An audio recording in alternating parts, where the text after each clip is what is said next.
మావయ్య కేంద్ర మంత్రి అయి ఉండాలా, బాబాయిని చంపించి ఉండాలా అని ఎక్కడ రాసిలేదు కదా. అంటే దశాబ్దం పాటు ఒంటరిగా పార్టీని మొయ్యాలి అంటే ఎన్ని తిట్లు, ఎన్ని అవమానాలు భరించాలి, ఎంత నలిగుండాలి, ఎంత జ్వలించుకుపోవాలి, ఎన్ని పోగొట్టుకోవాలి. వ్యక్తిగత జీవితం నుంచి నా ఆరోగ్యం దాకా అన్ని పోగొట్టుకుంటానే వచ్చాను. దానికి ఈ జయకేతనం నాకు ఆనందాన్ని ఇచ్చింది. ఎందుకు చెప్తున్నానంటే ఆరోగ్యం గురించి. నేను మార్షల్ ఆర్ట్స్ చేసేటప్పుడు 3 గ్రనైట్ రాళ్లు గుండెల మీద పెట్టుకొని పగలగొట్టించుకునేవాడిని. 3 9 ఏళ్ల పిల్లలు, 8 ఏళ్ల పిల్లలు, 3 ఒకళ్ళని ఇలా పట్టుకుని ఇంకొకటి భుజాల మీద కెక్కించుకొని గుడుంబ శంకర్లో మోసుకొచ్చినంత బలం ఉంది. చూడటానికి బక్కగానే ఉంటా, కానీ బలం అపారంగా ఉండేది. అలాంటి నేను ఈ రోజున నాకు రెండో కొడుకు నేను ఎత్తుకోలేను. పెద్ద కొడుకుని అలాగే ఎత్తుకోలేను అనుకోండి, అది వేరే విషయం. నా రెండో కొడుకుని చిన్నోడు 6-7 సంవత్సరాలు, వాడిని ఎత్తుకోలేను నేను, అంత బలహీన పడిపోయాను. కానీ బలం తెచ్చుకుంటాం మీ అందరి ఆశీస్సులతోటి, బద్దలు కొడతాం మళ్ళీ. అంటే రాజకీయాల్లో ఉండాలంటే 2 పిచ్చి పవర్ హంగ్రీ ఉండాలి, లేదా బలమైన సైద్ధాంతిక బలమన్నా ఉండాలి. వ్యక్తిగా ఎదగాలి, పదవే ముఖ్యం, అధికారమే ముఖ్యం.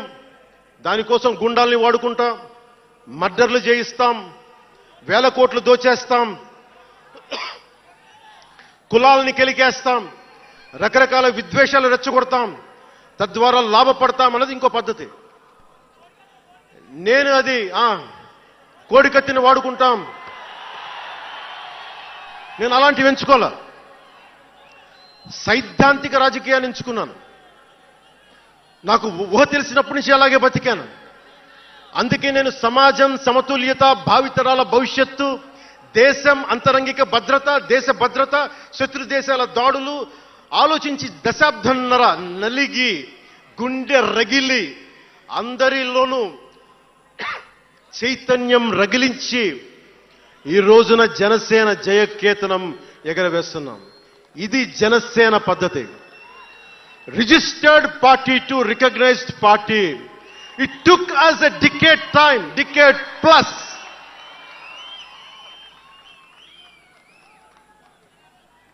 అంటే నువ్వు ఎలా మార్చేసుకుంటావంటారు, నువ్వు అలా పడితే ఎలా మార్చేసుకుంటావని మాట్లాడతారు. అరే ఒక మనం ప్రార్థించే నదే గంగమ్మ అవ్వచ్చు, కృష్ణమ్మ అవ్వచ్చు, దేవత అవుతుంది, పడవలకి రస్తా అవుతుంది, పంట కాలువలకి పొలాల్లోకి దూరే పంట కాలువ అవుతుంది. మార్పు అనేక రకాలుగా ఉంటుంది. ఇక్కడ నువ్వు గంగని నదిగా చేశావు, ఇక్కడ నువ్వు స్నానం చేయకూడదంటే కుదరదు. చాలా విభిన్నంగా చూడాలి. నేను మార్పు కోసం వచ్చిన వాడిని, ఓట్ల కోసం వచ్చిన వాడిని కాదు. అంటే ఇన్ని మాట్లాడే ఈ ఇంగ్లీష్ పేపర్ వాళ్ళకి I want to give you an example. Who said Pawan Kalyan changes from left, right and center? Let me tell you this. One example from one of your journalist brotherhood, from your journalist brethren, Sri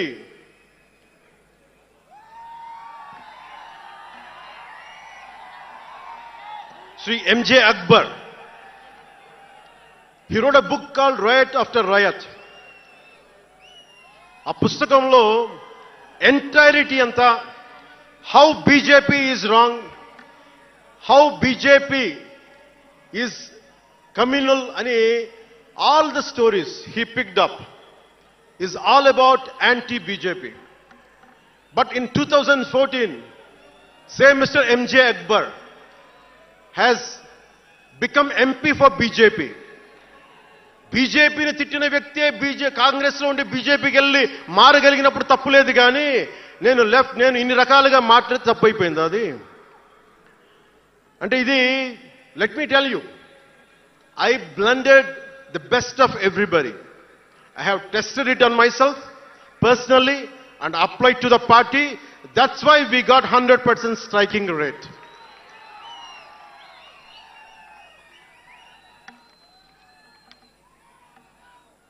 నేను ఎలాంటి కాలంలో పెరిగానంటే భావోద్వేగాలు లేకుండా, జీవిత బరువులు మోయకుండా, కించిత్తు భావుకత లేకుండా, బాధ్యతగా నడవకుండా ఉంటే ఇంత దూరం రాగలమా?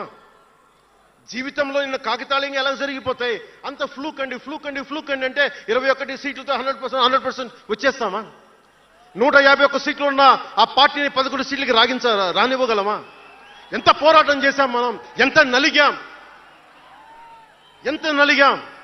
వైజాగ్లో మన ఎమ్మెల్యేలు ఎంతమందిని జైల్లో పెట్టారు, ఎంత భయభ్రాంతులను చేశారు.